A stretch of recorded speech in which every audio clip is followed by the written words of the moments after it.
we're going to be spending our time in the Gospel of John, and we may as well start at the first place that you probably would think of, and that is in John chapter 3. So if you'll go with me to John chapter 3, often referred to as the most loved gospel text, the best known gospel text around the world. You know, I've traveled quite a bit around the world. Nan and I have been in, somewhere over 50, 60 countries. And I can tell you an interesting thing. No matter where we go, no matter we're in a big city someplace or whether we're in a remote village, here's an interesting thing that you may not know. The verses that are most popular over here are the same ones that are popular over there. The verses that we all appreciate, that we rely on, Romans 8:28, Genesis chapter 50 and verse 20, Proverbs 3, 5, and 6. Everywhere we go, those same verses are the verses that people know and love. And this verse, of course, is known throughout the world. The tragedy is that so few take the time to really understand it and believe it. In John chapter 3, you know the verse 16, "For God so loved the world that he gave his only begotten Son, that whoever believes in him should not perish but have everlasting life." Can I point out to you right now that the word believe is used 98 times in the Gospel of John?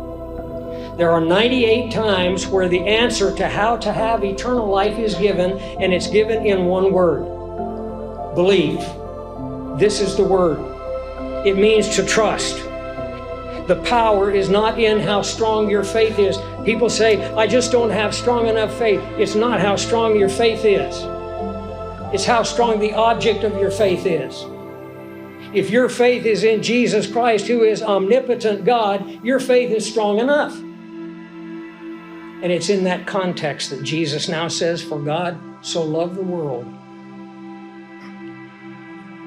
that he gave his only begotten Son, so that whoever believes in him should not perish, but have everlasting life." You know why this verse is so loved? I'll bet you can even guess the most loved psalm. Anybody know of the psalm that is loved around the world more than any other?